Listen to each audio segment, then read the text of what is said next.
titled The Law and Practice of Peacekeeping, Foregrounding Human Rights. That has just come out a few months ago, I think May, was it? With Cambridge University Press. And we have with us very distinguished speakers who are going to be presenting the book. And then we have two wonderful discussants. I couldn't think of two better people to be able to be the discussants for us. So in terms of the structure, I think we're going to hand over to our authors for 5 minutes each or so, give or take, and then we're going to hand over to our discussants for about the same amount of time to give our authors a few minutes to respond and still hopefully have plenty of time for discussion. So our authors are Professor Rosa Friedman, who is joining us very early in the UK, who is Professor of Conflict and Development at the University of Reading from the School of Law, who specialises in the United Nations and then questions around human rights implementation and accountability, particularly in the focus of this evening's book is in the areas of immunity of peacekeepers and accountability. And also of interest to us is the intersections between international law and international relations. So welcome, Rosa. And Nicolas Lemay-Aubert, I'm just going in order of the authors on the book. So he is obviously a research fellow in Department of International Relations here at the Australian National University. And his interests include in particular state building and interventions, including local resistance to international interventions and political economies of interventions. And finally, our third author is Professor Siobhan Wills, who is at the Law School and the Transitional Justice Institute at Ulster University. Her research interests include protection of civilians, peacekeeping, and the use of force. And also very excitedly, I think for us, has produced a number of award-winning documentaries that also look at this question of the impact of the use of force and peacekeepers on the local population. So welcome and congratulations on this fantastic book. I think what we'll do is I'll hand over to the three of you to take a few minutes to present the book, and then I'll introduce our discussants and give them a few minutes to speak also. How did you want to go in terms of order? I think I'll go first. I'll try to summarize a little bit the argument and discuss the specific case study, and then I'll let my distinguished colleagues to also develop some of the main ideas. Thank you so much, Cecilia, for organizing this, and Kirsten Hanley, my colleague from the Department of International Relations at the ANU. So thank you both for agreeing to help me to do this. I don't know if I would have had the energy actually to put this together with the lockdown and all this. It was too difficult. But yeah, thank you so much for the help in that regard. And I don't even have a copy with me to present this. It's all in my office. And so, but yeah, we're really proud of the book, and this is something that we've been working on, Rosa and myself, for years, literally really years plural. And it was such a nice combination of efforts with Siobhan that we actually managed to put all our strengths together and come up with that book. So I think what is one of the strength of this book is actually that it's truly interdisciplinary. And so I was actually quite worried before the start of this roundtable, because, if for whatever reason there's no internet for Rosa and Siobhan, then I'll be alone. It's one of those books that, if there's some international law questions, I might actually be very, very, it can be very difficult for us, because everyone is contributing very specific, I think, expertise in the book. And so I've learned so much through this by collaborating with my colleagues. So as I said, it's grounded in a case study of Haiti in the Caribbean, a country that is not exactly the most kind of popular for researchers in Australia in general, but I think it goes beyond the case of Haiti itself, I think, and hopefully we are making clear that the ramifications of our analysis also covers peacekeeping at large, and even intervention and state building. So basically, the aim of the book is to question straightforward, and adds on the idea of immunity that is being actually used by the UN in general when they are actually practicing peacekeeping. And we are trying to then improve accountability, really put victims' focus on peacekeeping practice.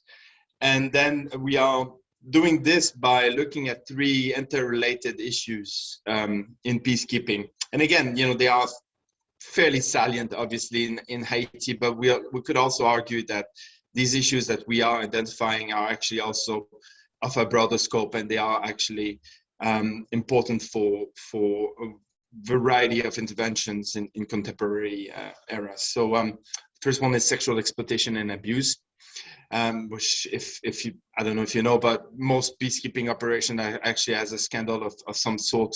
But Haiti has been actually actually quite a culprit. The UN mission in Haiti has been quite a culprit of this. There's been a lot of sexual exploitation and abuse that has actually impacted the legitimacy and the practice of peacekeeping in that country. We are also, especially through Siobhan's fantastic work on this, also looking at the use of force and abuse of force, actually, and the consequences for this. And then also, and this is a bit more niche, but I think it's actually quite important to understand what peacekeeping is going through right now, is we're looking at the cholera crisis in Haiti. So the UN brought cholera to Haiti, which killed between 10,000 to 30,000 people, infected 10% of the population.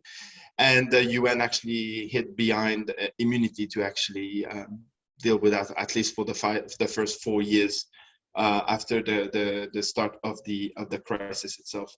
So what we are basically saying is that these 3 issues combined, we call this the unintended consequences agenda, helps us understand the kind of the challenges of peacekeeping, and helps, I think, pushes us to actually suggest a new redefinition of accountability and of immunity in that context. So if we go, I'll let my colleagues develop some of the arguments here, but I think also one of the kind of theoretical contribution here, and it's tied to my work a little bit more, it's actually looking at the issue of shared sovereignty here. So looking at peacekeeping not only as an activity where obviously you bring this external involvement that is supposed to be helping belligerents to come together to come to a greater good or something like that.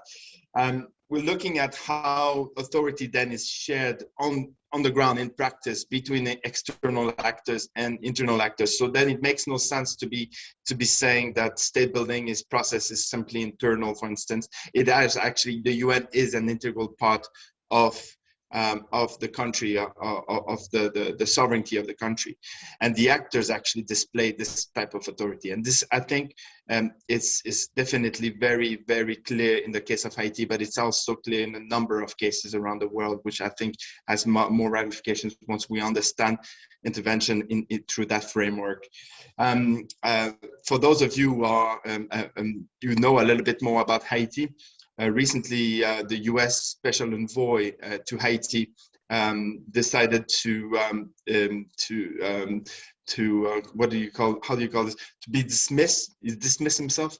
Yeah. Anyways, so because he was actually against the policy of the U.S. in Haiti, and he said the last 2 presidents have been imposed by us. So he wrote that letter that is amazingly clear, and shows to the full world, what kind of authority in practice we are witnessing in Haiti. So that's forces us or pushes us to actually question then if we are thinking about the fact that a situation where the UN or other external interveners are actually acting like a state, then maybe the immunity should also follow suit, and they should be actually seen through a different prism than just a prism of absolute immunity that was probably a better fit in the 50s than in the current era. So I won't be too long. So Siobhan we'll be discussing a little bit more the human rights norms and how it's integrated into UN peacekeeping practice, and also broadening this up to the use of force. So Siobhan, the floor is yours. I know that you have a little documentary or a little video that you would like to show, right? Yes, I'll just speak for a second, and then Sure. I'll ask Kian to play the clip, and then I'll continue speaking. Thank you very much, Nick, for organizing this, and for the whole team of you for putting this on. It's great. Thank you very much. I really appreciate it. And I'm sorry you're so far away, Nick. It was great working together. Rosa and Nick's experience and the fact that they've worked together before, and linking together with the work that I've done in Haiti. I've been working there since 2013, went out virtually every year until 2019, when the political situation and then COVID meant that it was not possible to go anymore. I think our intersection of disciplines and therefore perspectives really strengthened the process of writing this book. And Rosa and I come from a discipline of law and human rights, and Nick from things that are too complicated for me, but really, I think strengthened the analysis and depth of the book. I first went out to Haiti in 2013. I published, my focus is on human rights, but previously it was on, well, it is still, but looking at protection of civilians by peacekeepers. And I wrote a book about it, which was published by Oxford University Press in 2009. And lots of people, I've had lots of good comments and stuff about it, but, and people wrote by email just to say thank you or make some comment. And I got an email from a former commander, Canadian former commander, who said he really, really liked the book, but why did I not discuss more about the successes of their mission in Haiti? And I thought, oh dear. I'd mentioned Haiti, but I hadn't really explored it and looked at it at all. It had been kind of off my radar. And then, so I thought, oh, I'd better respond and have a look, see what went on in Haiti. And I started looking at the publications by the UN and academia, Western academia in particular, which were very, very positive about the successes of the mission back after, in the early days at least. I think the idea of successes of the mission tailed off considerably as things, particularly with the cholera and the exposure of sexual abuse. But in the early days of the mission, it was portrayed as a very successful operation, coming in after Aristide was forced to leave in a coup. Then the UN came in with the support of the US, very closely linked together operation. So the reporting that I was reading was that it was a very successful mission. It dealt with gangs.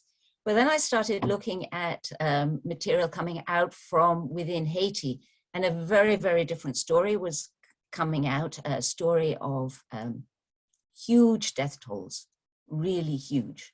And suffering, grief, anger, and the fact that when I went out in 2013, I think certainly twice, 3 times, the equivalent of Parliament had voted for the mission to leave, and that had been overruled by the UN and the President together. The President, as Nick has explained, was not a freely elected person at all since Aristide's departure, and that has been supported by recent events, as Nick just described.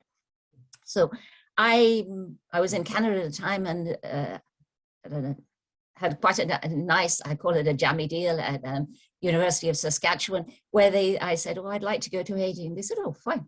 How much do you need? Off you go, which is not the usual way of getting research travel money. But anyway, I went to Haiti for 3 weeks and just hung around, talked to people. And the people that I met, they strengthened this sense that there was something very wrong with that mission. And then I went to the UN. I stayed within the UN internal researcher within the UN for 2 weeks, I think, in 2016. The thing that has come out for me, which I think is seriously a problem within the UN military side of peacekeeping, is that whilst the UN, and this is links also with the work that Rosa and Nick were doing, that whilst the UN speaks very strongly about the importance of human rights and their goal in promoting human rights, and there is a very large section within the UN overall that deals with human rights, within the military section of peacekeeping, that aspect is poorly integrated, shall I say. And the focus when looking at human rights from that aspect is monitoring other people's human rights rather than looking at peacekeepers' own compliance with human rights standards. And that's reflected in the sexual abuse and the lack of accountability, for cholera, but also in the extraordinarily poor standards, grey, lack of transparency about basically when you can shoot someone, when you can target to kill. And secondary to that, to what extent can you consider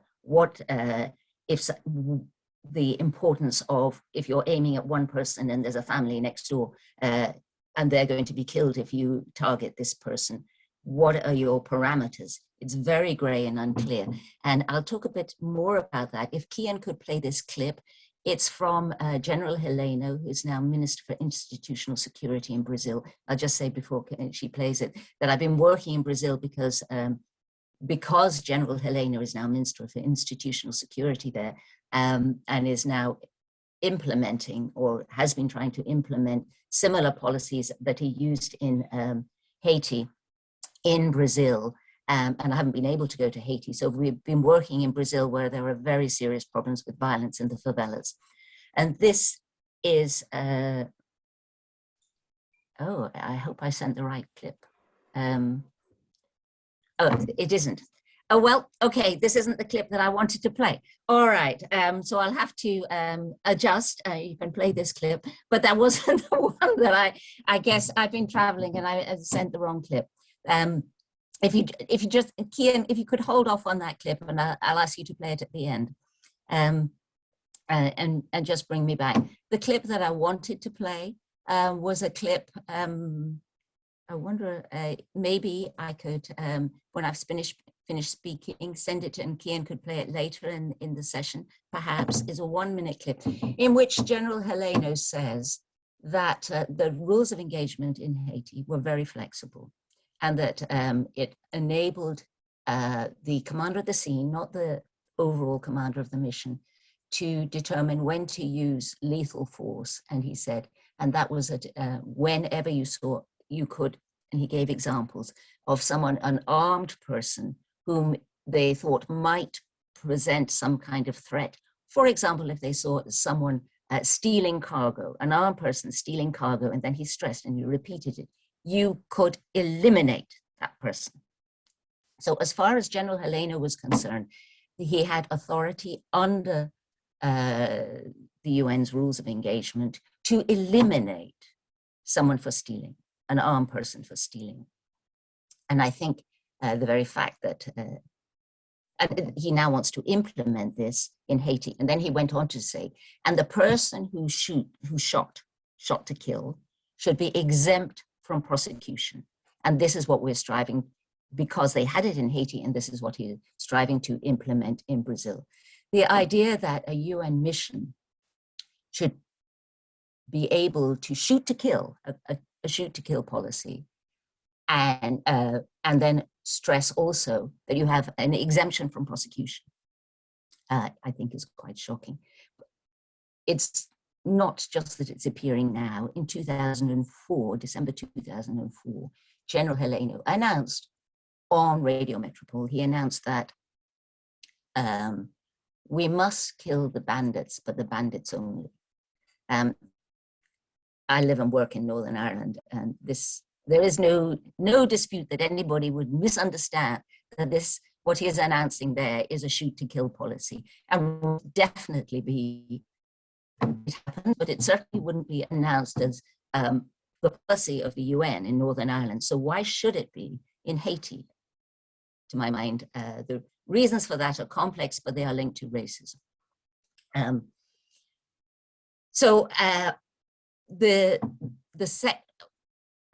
A large section of the book looks at the UN's failure to address the application of human rights law standards to its use of force in Haiti.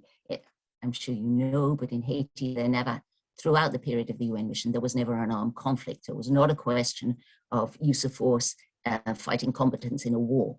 This was peacetime, dealing with criminals. I've probably gone over my 5 minutes. Thank you for listening to that. I will try and find the clip, and if you have 1 minute just to watch General Heleno announcing basically a shoot to kill policy. I forgot to say that following his announcement that we must kill the bandits, the UN conducted in the next 2 years, at least 15 major operations. 3 of them were really big. July the 6th, 2005, by the UN's own admission, the bullets that they used, 22,800 bullets, I think it's 78 grenades and 5 mortars in one operation where people live in ramshackle houses made mainly of corrugated metal. Scores of people were killed. So thank you. Thank you. I'll move on to Rosa, and I'll try and find the right clip. So thank you very much to all of you that have come out at this time of the day. For probably those with carrying responsibilities, you're not delighted that it's this time of the day.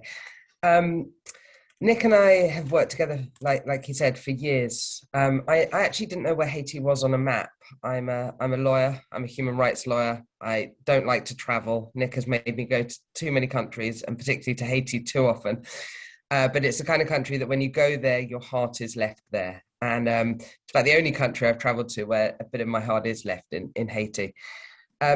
I know far more about Haiti than I probably do about most of the countries where I work, because normally I just look at the human rights issues. I can tell you that in Haiti, revolutions happen on a Sunday, and I can tell you the reasons why. I can tell you about Haiti being the first Black sovereign republic. I'm just looking at Nick's face because he's proud of me that I've absorbed all of this information in the book. And what I talk about in terms of Haiti is this idea of mass human rights abuses that have been perpetrated by every organization or country that has gone into Haiti and tried to recolonize it ever since it threw off the yoke of slavery and imperialism.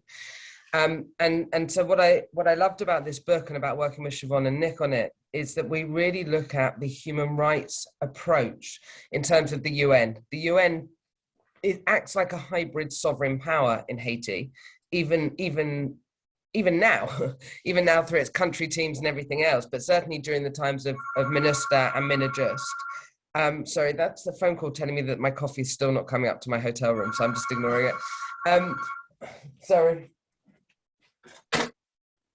The UN acts like a hybrid sovereign power, and so we need to treat it like a state. And when it commits human rights abuses, we need to hold it to account. And really the two topics that Nick and I worked on, Siobhan is an expert on the use of force and human rights abuses. The 2 topics we worked on was bringing cholera into Haiti, which is a civil wrong, but not clearing it up becomes a human rights abuse around the right to health and the right to life. And also looking at sexual exploitation and abuse, which if you don't think is a human rights problem, then you probably shouldn't be here. So neither of them have been addressed fully in Haiti. But certainly the work that's been done by others and by us has helped to move on these conversations in other UN peacekeeping operations that receive less attention. Part of the reason they receive less attention is people are more reluctant to go to Central African Republic or to DRC than they are to Haiti. But part of the other reason is because the human rights abuses, the cost benefit of a peacekeeping operation where you're preventing a genocide, and there are human rights abuses, is different to a country like Haiti that didn't want the UN in there in the first place. I'm deeply aware that we've all run over our time, so I don't want to talk for more than about 1 more minute, but I would say this. I was once advised to never have a collaborative partner that you don't trust, because it's much harder to get out of a collaborative book deal than it is to get out of a PhD supervisory arrangement, or even to get out of a marriage. And writing with these two has been absolutely brilliant. Thanks, Rosa. It's great to see you again. Thank you. So many complex aspects to the book as well. I just want to quickly let everybody know that this session is being recorded. I should have told you at the start. So before our discussants speak and before we open up for Q&A, we just better let you know that that when you raise your comments, or for people who wish to be aware that they'll be recorded, just to let you know. Okay, so we have two discussants who have an incredible amount of experience and expertise between them, both in terms of policy and academic research, but also in conducting research in the field in many peacekeeping contexts. We have Lisa Charland, who is now the adjunct senior fellow at the Stimson Centre, and she's with the program on protecting civilians in conflict, which is based in Washington, DC. So still by Canberra, but soon to leave us, very sadly, but very excitedly. She was also the Deputy Director of Defence Strategy and National Security and Head of the International Program at the Australian Strategic Policy Institute. And we also have Charles Hunt, who is an Associate Professor, my apologies, of International Relations at the School of Global Urban Social Studies at RMIT University. He's also a Senior Fellow at the UN University Centre for Policy Research. And among a lot of other things, I should say, he also co-edits a stellar journal called The Global Responsibility to Protect, one of my fellow collaborators that I haven't tried to get out of this one yet either. So, but just flagging that one shamelessly as well. But I'm going to hand over to both of you to give a few comments and reactions to this book. Thanks. Lisa, after you, please. Oh, well, thank you, Charlie. That's very kind of you. So I will, look, it's a pleasure to be part of this roundtable at the moment, and to be on a sort of a panel discussion with so many people who I've read widely their work on peacekeeping, who I've had the privilege of working with before. And I really, the book that you've put together, Rosa, Nicholas and Siobhan, strikes at so many issues that are incredibly important to UN peacekeeping and effectively what they're trying to uphold on the ground when it comes to not only fulfilling their mandate, but I think upholding what the international community expects in many ways that they should be doing in the field. I'm going to caveat my comments up front by saying that I am not a legal practitioner. So my reflections really today are largely from someone who has been engaged in peacekeeping research, but also worked for the government and worked in that policy space in New York as a member state. And really that's the frame that I want to offer a couple of reflections on the book after having the opportunity to read it. And so I thought I'd start a little bit in framing my remarks today by referring briefly to, I guess, what we see underway in New York at the moment as the UN tries to frame, to some extent, this accountability issue. Now, many of you would be really familiar with the reform agenda that's been underway at the moment. We've had over the last few years the Action for Peacekeeping agenda, and more recently what they've called Action for Peacekeeping Plus, or A4P Plus. And what's interesting about that is it refers not only to a focus on accountability to peacekeepers, particularly when it comes to issues of safety and security, but accountability for our peacekeepers. And so this is one of 7 strategic priorities that has been highlighted. What I found interesting, because I went back and read this again after looking at the book, because I was curious to see if we start to see any of the language shifting around some of these issues. And what I found quite fascinating was it does, as you would expect from these policy reform initiatives, and as is outlined in the book, there has been considerable debate about sexual exploitation and abuse. So it does talk firstly around this issue of enhancing the response, the prevention, remedial action, and strengthen responses to victims. So there's that pillar. But what I also found interesting is then it went into discussions linking back to performance when it comes to accountability of peacekeepers, And I think this is interesting, Siobhan, given the points you were making there around the use of force and the discussions around that, because often, and I know there was something in the chat here about this issue, often when we've been involved in research or discussions around protection of civilians, it's often complaints around the lack of the use of force in some other situations as opposed to excessive use of force. So I think this is a really important point to be exploring in this context and what that means. The third point that was broadly referred to in some of those policy documents was then around the issue of accountability for missions' environmental footprints and minimising risk to people and ecosystems, which is not the focus of the book, of course, but I thought that was an interesting reflection. So I wanted to offer a couple of brief observations and leave time for question and answer. One of the things I really took away when there was discussion in the book about accountability around the cholera outbreak, for instance, was that there were limits to what could be done when it came to the UN's immunity. This was explored, the legal paths that had been undertaken. I think a real concern here early on was the lack of transparency around some of these issues and what that meant not only for the victims, but also for the UN as an institution and its legitimacy on the ground when it came to peacekeeping missions. But the thing that I really took away was the member state response. And you go into some depth here about what the elected members of the Security Council did, for instance, and how that lobbying, how that pressure, when there wasn't recourse through the legal system to do something given the UN's immunity, that you could actually see action that would be undertaken then. And so for me, I'd be interested in hearing reflections, I think, from some of the authors here about, well, what role do we see when there aren't legal remedies or when there isn't appetite to take things forward? What can member states, those serving in the Security Council, or indeed those that are troop and police contributors, be doing to enhance accountability when it comes to human rights? So that's one sort of observation from me. The second one briefly was around this point that you referred to, Nicholas, around shared sovereignty. And I think it's really important here, often when we talk about consent when it comes to peacekeeping missions, we are talking about the host government, the host authorities, but rarely are we talking about what that means for the communities or those that may not be captured by the elites in countries. And this personally, I will reflect as an issue of interest to me because we are doing some research at the moment at the Stimson Centre on this very topic when it comes to host country consent. And so I think that's an important discussion because we have had language from the high-level independent report on peace operations talking about the importance of people-centred approaches. But how do we get to that point where we really start to look at people-centred approaches when it comes to peace operations and what missions are trying to do on the ground?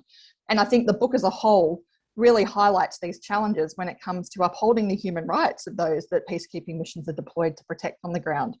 So for me, that was quite an important point.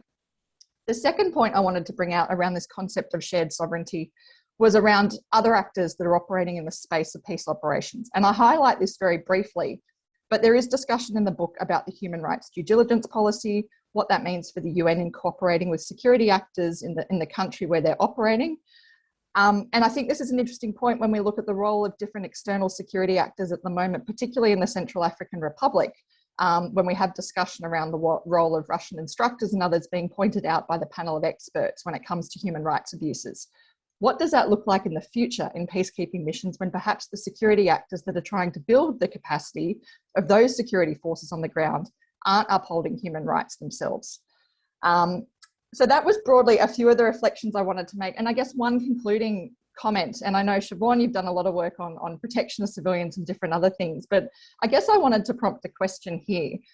Does the protection of civilians agenda offer opportunities to strengthen the role of peacekeeping and upholding human rights? Or can that only be applied or achieved through clearer application of IHL to peacekeepers?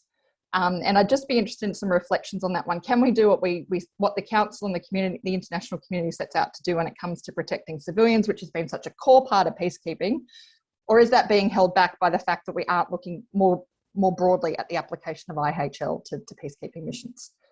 So on that note, I'll hand the floor over to Charlie to offer some further astute analysis, or indeed to really, I think, smash out of the water some of the things that I've said there. So thanks so much to you all. It's a fantastic book and I'd commend it to everyone to read. Well, as usual, I shouldn't ever let you go first. You just naturally come out with such great things that I hope to try and say something about myself. So I'm now going to try and adjust a little bit and say things a bit more on the fly perhaps, but I agree with all of that, certainly how fabulous the book is. Thanks for the invite, everyone. And thanks for what you've already said about the book. It's really great to hear you talk about it. It's lovely to hear about the collaboration, about clearly how enjoyable and enriching it's been for you all, and the anecdote about the Canadian commander triggering so much of your work, Siobhan. Careful what you wish for, right? There's like a kind of, okay, whoops, maybe shouldn't have sent that email. Anyway, since we're talking about issues of sovereignty and harm on people on the receiving end of interventions and various things, it's probably important that I acknowledge that I'm speaking to you here from in the north in Melbourne, but land that was taken and never ceded by the people of the Woiwurrung and Boomerang language groups, the Kulin Nation. And so often it's the case that these issues that I work on and I'm interested in have resonance and linkages and correspondences here in these lands. So I've been very focused on one particular area of it with a tight perimeter around my locked down world. So I've got to know the lands and the waterways here very, very well. So anyway, thanks again. It's great to see the book being launched. It's been a pleasure to read it. It's been great to hear more. I've learned a lot. I've enjoyed having some of my horizons expanded and ideas challenged.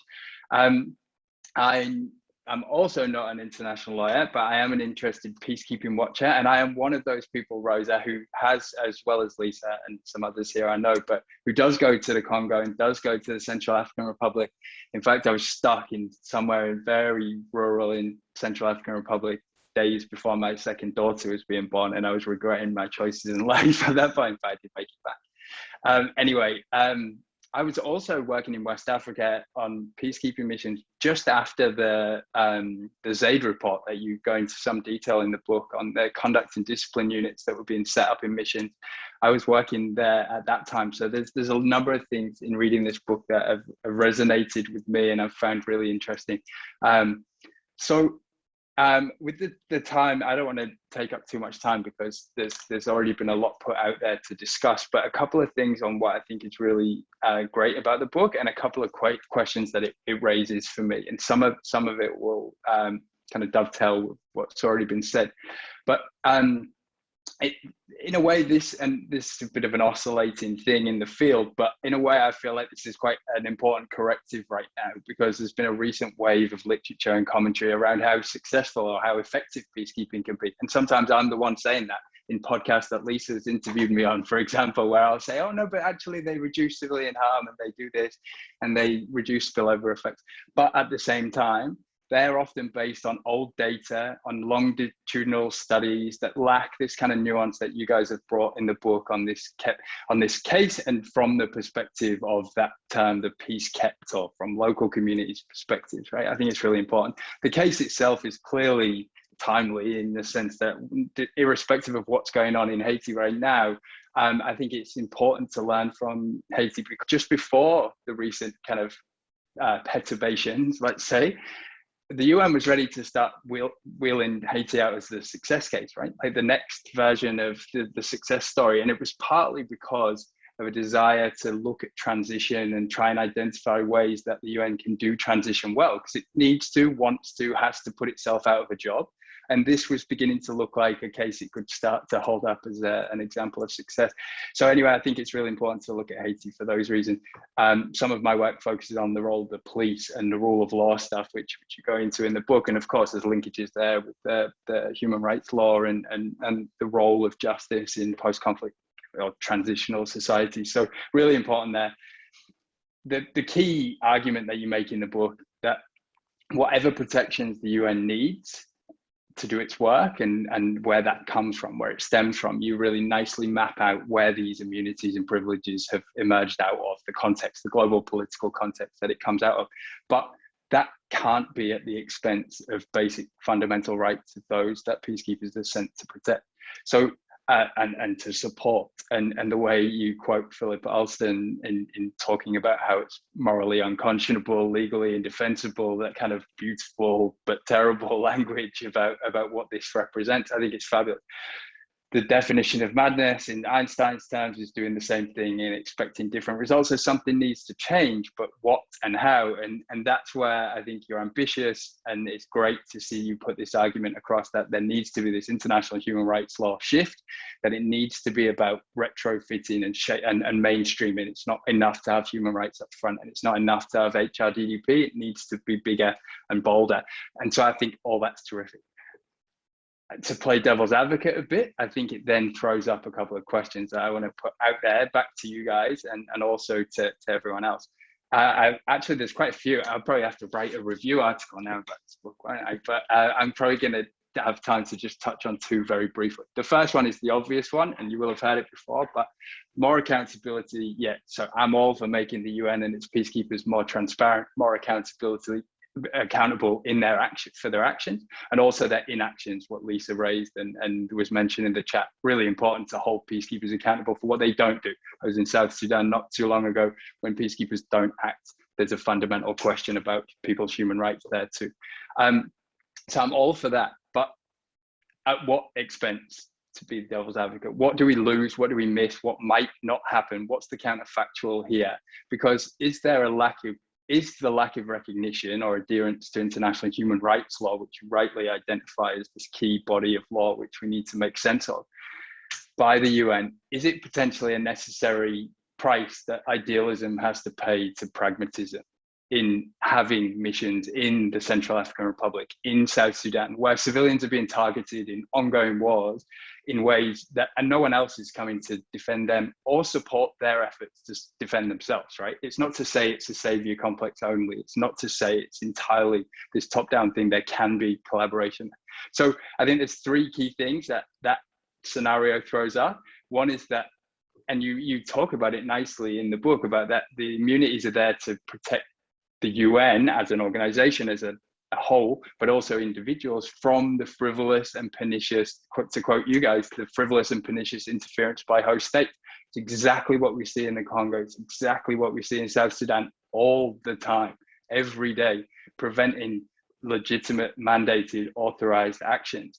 So how, and those justice systems, I think this is where Haiti is such an interesting case, but it's not necessarily as representative of the broader portfolio of missions as perhaps we might hope for these lessons to make sense. So the justice system in Haiti, whatever it is, it perhaps is stronger. Perhaps there's more of a sovereign claim in some of the institutions there than you see in somewhere like South Sudan, where, never mind the UN, most of the population, if it was handed over to the justice system, it would be treated in a discriminatory way. So the exposure of the UN and peacekeepers to those recalcitrant governments, and they are the ones that peacekeepers are working with most of the time. This is the key issue about accountability to governments versus populations. Lisa raised it. I think it's really important, and there's some interesting things there. But the second one, and it has been covered, so I can breeze over it now, but it's the other, this perverse effect potentially of bringing in more accountability measures,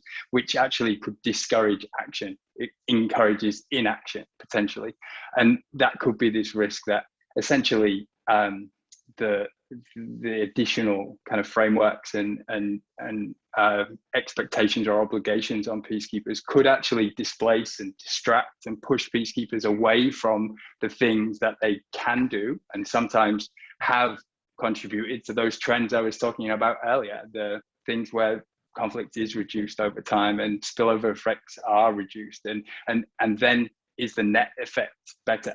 How do we make sense of that? These are wicked problems, I realize. So the natural conclusion of that is that if the major troop and police contributors don't buy into that, then we lose the construct, right? We lose the instrument. If we don't have people populating the missions, it can't exist. And maybe that's better in certain circumstances. Certainly, I think there shouldn't be peacekeeping missions in some places, but I don't know, I'd go the whole way and say we shouldn't have them anywhere ever. So that's that. Very quickly, if you'll forgive me, Cecilia, just let me on the second point. I think it's important also because the crux of your argument, which I think is so important, and your advocacy actually, is that international human rights law is where we need to find ways to embed and anchor human rights law in international human rights law as the gap filler, like where IHL doesn't do the job. I think that's great, but I wonder if the book goes far enough. Maybe it's the next book for you guys, but in pushing beyond the kind of idea of a technical set of solutions, the legal instruments, the technocratic kind of side, to the politics. Because the reason I think missions, and it's the organized hypocrisy you were talking about before, I think, Siobhan, you said, like, on the one hand, there's a promotion of democracy and human rights. On the other hand, it leads to these illiberal and abusive kind of outcomes. It's that organized hypocrisy that the UN has enshrined in its charter, and we struggle to get away from that. So I think when you look at the council dynamics that Lisa was talking about, and we see China and Russia at the moment, and I'm not necessarily the one to just jump on the beat up China and Russia bandwagon, but it's in no uncertain terms are they pushing back on human rights in peacekeeping. They're defunding positions. They're closing the space for, it's a defend the line kind of position. So I wonder, in a pragmatic sense, where the opportunity is there to get traction, because I think it's a really important thing. But to end on a kind of famous quote by, so the former US ambassador to the UN said, if we don't look at the member states and their interests and their potential to shift, to move the needle, to use that terrible phrase, then we're forgetting what he told us, that is that sometimes blaming the UN is a bit like blaming Madison Square Garden when the New York Knicks lose a game of basketball, because we're looking at the institution in a way which has this additional agency beyond perhaps what it's fair to attribute to it. So I had heaps more things I wanted to say. I'm sure I should have said everything I said in a shorter way and a more articulate way, but I'll leave it at that for now, Cecilia. And thanks again for the opportunity. Congratulations on the book, guys, and keep up the good work.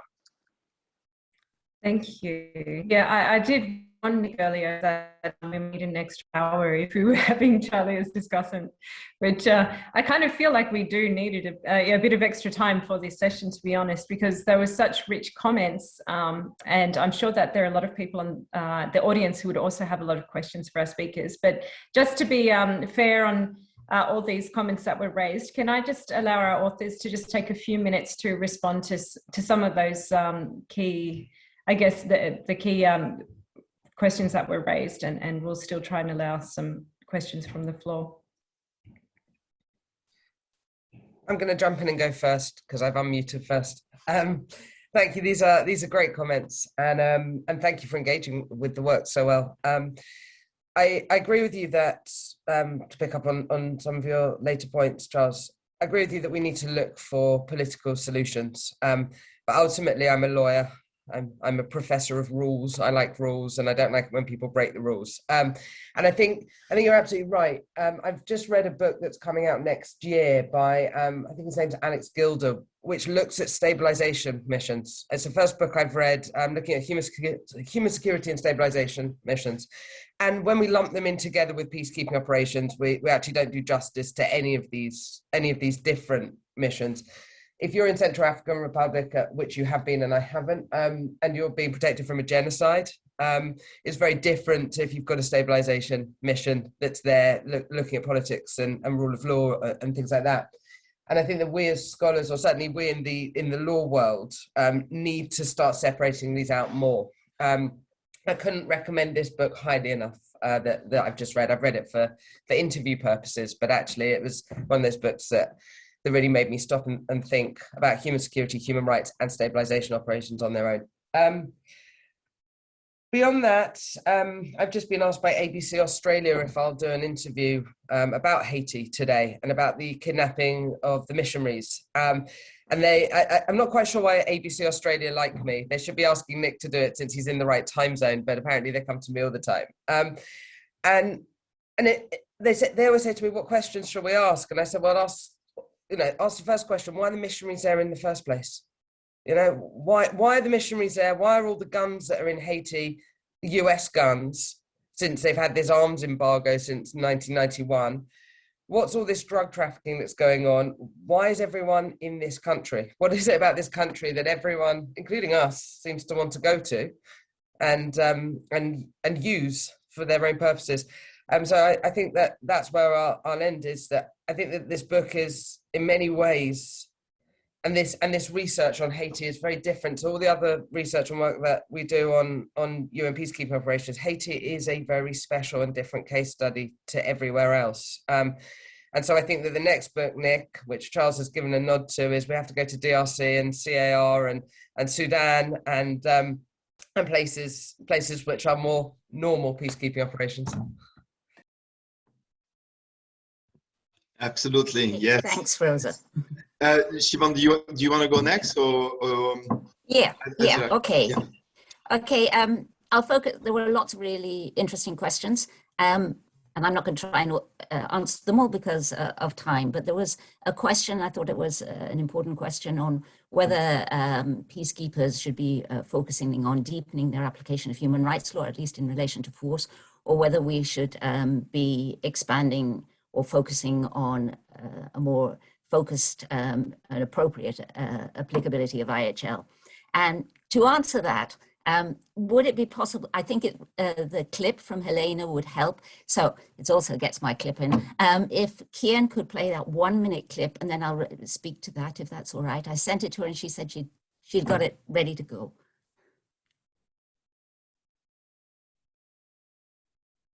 A nossa regra de engajamento no Haiti era uma regra de engajamento altamente flexível, que dava ao comandante da cena, não era o comandante geral, o comandante da cena onde estava acontecendo aquilo, o poder de ferir e chegar ao ferimento letal daquele sujeito que tivesse ato ou intenção hostil. Ou seja, um sujeito armado de fuzil, assaltando, roubando carga, ele passa a ser um alvo. E a partir daí eu posso eliminá-lo. E quem fizer essa ação está isento de responsabilidade jurídica. Essa é a segurança jurídica que nós temos brigado muito. Melhorou com a história de ser julgado na justiça militar.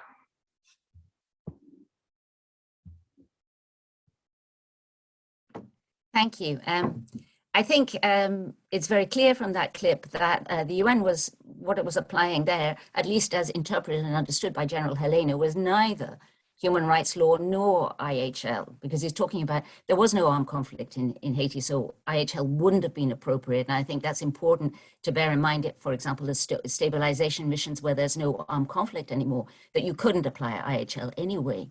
But here he is talking about targeting what the UN might describe as spoilers, people that are not combatants and not parties to an armed conflict. They're not members of any armed forces, even guerrilla armed forces. And he's talking about targeting them, eliminating them, a shoot to kill. And I think that is a problem that if the UN understands that their rules of engagement can be applied in that way, is problematic. And when I was in the UN, there was clear confusion. I talked to lots of legal advisors, and there was confusion about what exactly rules of engagement permitted, within which scope of legal regime should be applied. My view is that it should come down on human rights law, except when you're involved in a situation where armed conflict rules would be applicable. For example, when you're fighting against a member of armed forces from that belong to an armed conflict that are fighting, and you are trying to protect someone and you are engaged in combatants.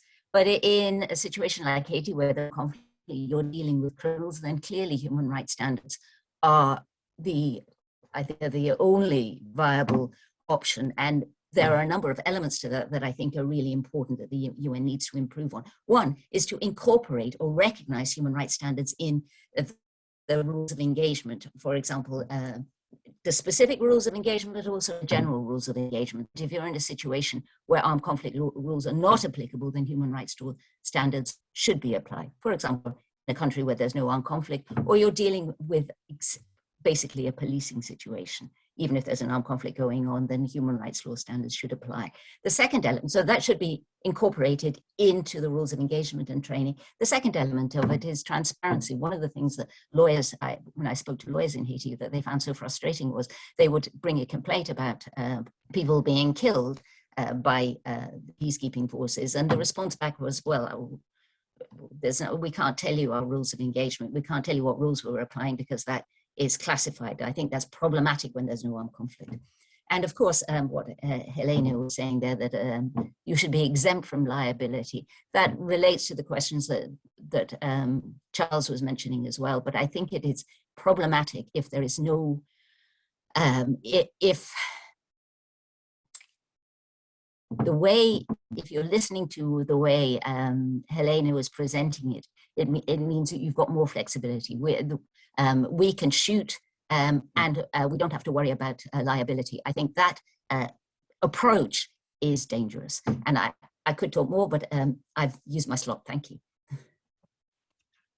Brilliant, Siobhan. Okay, thank you so much for the set of comments. Really useful comments. I'm really glad, Lisa, that you picked up this little passage where we're discussing the elected members. That was not a difficult field work actually that Rosa and myself did in New York with the elected members of the UN Security Council. And but what is interesting for us and the whole project actually, you know, because I'm known as a critical scholar in international relations in general, but when you talk to people inside the organization, I feel absolutely uncritical. You know, I'm at the periphery of critique. You know, they are way more critical than me, or I can ever become. You know, and so it was, I think, for us really an eye opener in a sense to be talking to these diplomats, and they were actually the ones actually pushing this agenda as well, right? People with very limited power compared to the pen holder that is the US in that case, but really trying to raise this issue consistently and really kind of reinforcing us and our kind of believe that something should be done. But also, and this is what is interesting, is that when we started working on this, it also came from people really high up inside the UN itself, you know, UN Secretariat, for instance, people taking leaves without pay because they were actually disagreeing with what was going on in Haiti. So as Charlie was saying, it's you know, it's not just the Madison Square Garden. What is going inside is actually quite an interesting game, right? What we're seeing is that the UN is disputed, like the different policies will be a disputed set of, you know, and people tug of war between different factions. And we were in the middle of it, trying to kind of just figure out who are the main actors and you know, what do they want in all this. But it felt very, very interesting for us to be at that specific time and specific place to be witnessing this. And this is what we tried to do in this case. And so to bounce back on Charlie's point, and, you know, I'll be sticking my head out, you know, a little bit. It's a great question you have. Accountability at what expense? I think, you know what, it makes me think a little bit of the kind of the situation pre-pandemic, like people were saying, nothing can really be done with the current situation, the current economic system, you know, like you cannot go with these crazy ideals because the system is never going to be accepting it. And then all of a sudden for 6 months or so, you know, there was all the economies grounded to a halt. And then we realized everyone's surviving, everyone's fine, you know. So now it's interesting post-pandemic. I know how are we going to be saying, you know, what is acceptable, what is doable, and what is not. But it feels like from the interviews we got from inside the organization, from people inside the UN, it felt like, I'm not sure it would actually grind this to an halt, you know, if there's actually another accountability. Maybe we're wrong, right? I mean, it's perspective anyway, kind of theories, but it feels to me that there's a lot of peacekeepers and countries who are providing peacekeeping forces that are actually quite appalled by what's going on, by the behavior of other peacekeepers. And so that's also a kind of a push for change. And you know, I don't know if obviously our kind of suggestion is not leading towards kind of crazy claims from difficult from countries where the legal system is not exactly established, so you wouldn't have necessarily national jurisprudence claims in the sense, but in the case of Haiti, for instance, they were supposed to put together a standing claims commission to actually look at different, if there was any claims that would be emerging from the Haitians themselves, and they haven't done this, which led then the victims to actually sue the UN in New York because of the lack of any specific place to actually present this claim.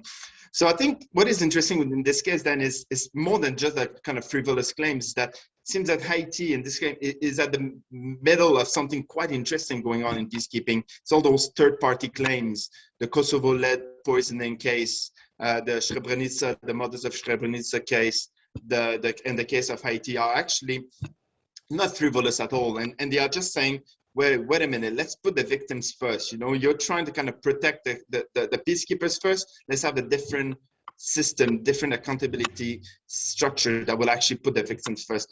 And you know, then it becomes another tug of war. We're in the middle of it, so we'll see what happens. But it seems that, you know, at first you would think, oh, this is lost. They will never be able to win that one.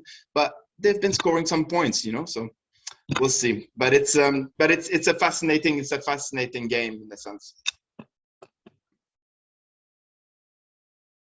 And thank you so much. It was brilliant comments.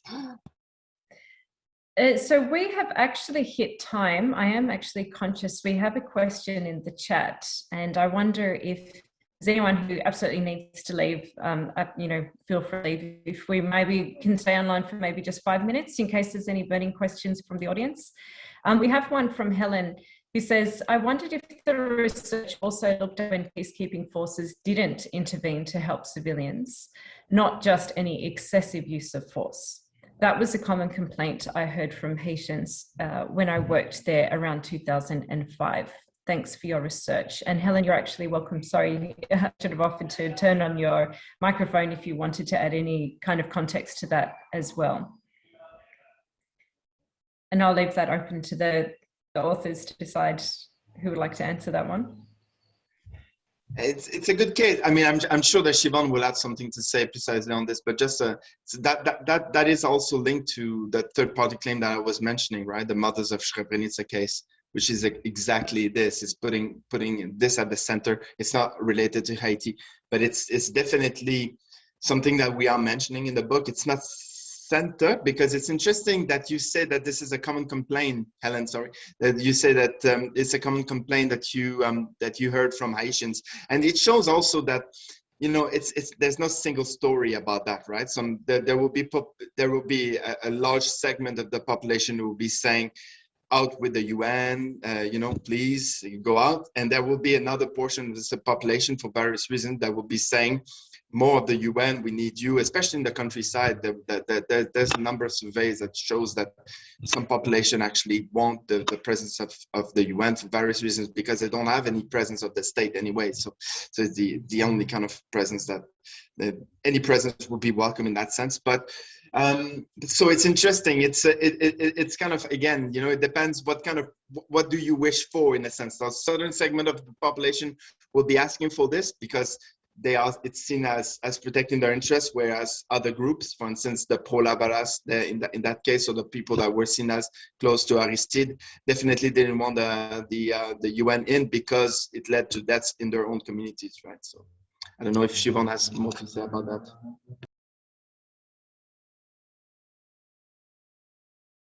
You're muted. Yeah. Yeah. Hi. I share Nick's views on that.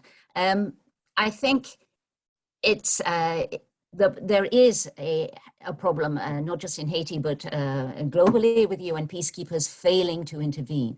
And I think it's important that they do intervene to protect. And I also think it's perfectly feasible to do so legally.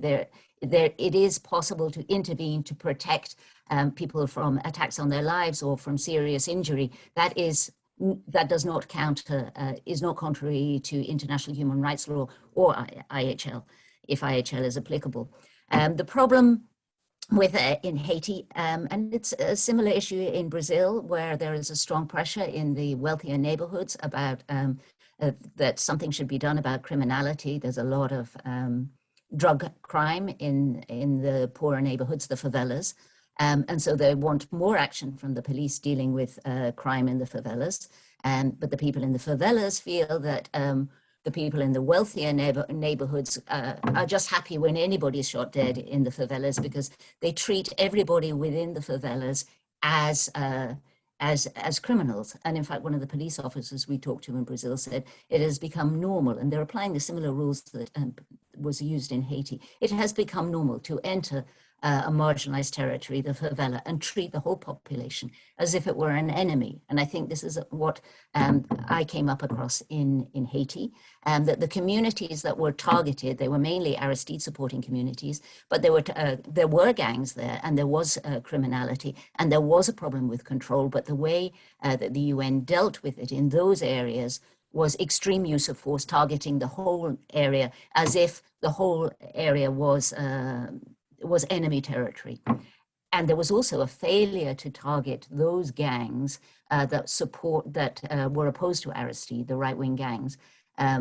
They were simply ignored. And that has been, was acknowledged openly with interviews done before by a Harvard group that went there in 2006. And they interviewed various people, including officials from the UN and the police, which said there was a difference in targeting, in who you would go after. So I think, yes, there is an issue. It is important that the UN goes in to prevent attacks, and that it goes in robustly within an appropriate legal framework, which I think should be human rights law, definitely, when there's no armed conflict. But at the same time, it needs to be, I can't think of the word to avoid, but one of the major problems, which we haven't gone into because I tried to focus on the law, is that there was a highly politicized mission going into Haiti. So there was attacks by the UN was there to support the US change of administration, really, and to ensure that there was security for the new administration, and Aristide was removed in a coup. That is not my field of expertise, but it meant that UN forces treated neighborhoods that were supporting Aristide as enemy territory. And I think that's a problem. And I realized that I'll let Rosa comment on that. Rosa, did you? Yeah. No, I'm smiling thinking about Nick, who is a critical scholar, and for whom it was really difficult to go and do this work in the UN. First of all, when we did interviews, but then also when we were going around to diplomats and to the group of Friends of Haiti and to Security Council members and asking them to please raise the issues of cholera and compensation. And we were just one small cog in a very large wheel that had been created by IJDH, Institute for Justice and Democracy in Haiti, and I can't pronounce it, Nick, Bureau d'Avocats International, who are their partners in Haiti. But we have the avenues to go into the UN, because I'm not a critical scholar. I'm sort of one of those. I'm a sort of activist scholar. I'm very happy to go into the UN and work with them if we can instrumentalize them, since we pay their salaries through all of our tax money to do the right thing.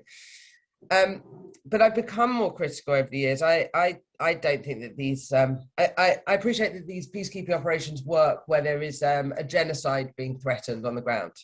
You know, beyond that, I think the whole system's broken. I think having these really long and complex mandates and peacekeeping operations that go on for 20 years and trying to do state building and peace building and development work all through, you know, the lens and the guise of soldiers is just wrong. I don't know how you rewrite the system though. It's a bit like the human rights system.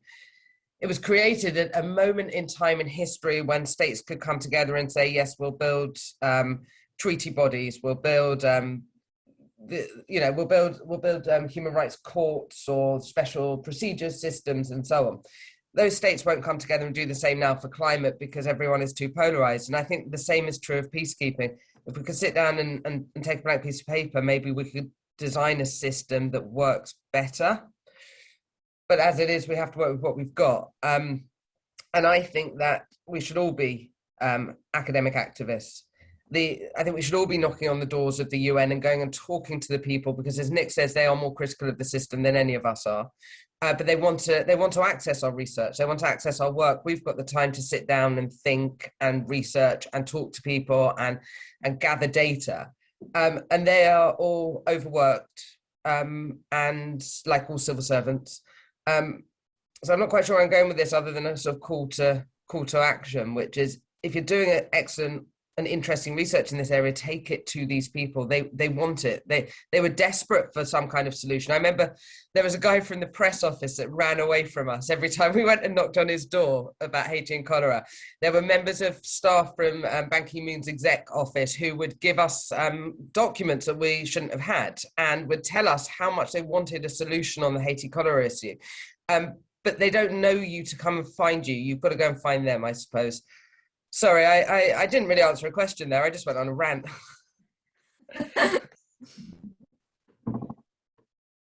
I'm sorry, I think I'm going to have to wrap it up. I could sit here for another hour and you keep talking. And I think that's, really the second book has to be written. And, this question that when you raise this idea of a dual sovereignty, and you have in internal sovereignty working on one conceptualization of accountability, and you have this international immunity and a whole other conceptualization of accountability, that there's incredible injustice, and this application on the ground comes out through these human rights abuses. And it's just so powerful, and showing this through the case study. But I think also what our discussants were pushing on is to see how this so applies and expands when we open this up to broader concepts of peacekeeping. So incredibly rich. Congratulations again on the book, and thank you all for bearing with us.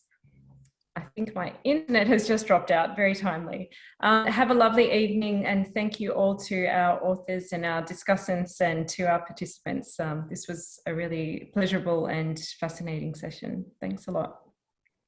Thank you all. Thank you. Oh, It was great. Thanks, Thank you. everyone. Bye. Thank you to the discussants also. That was great.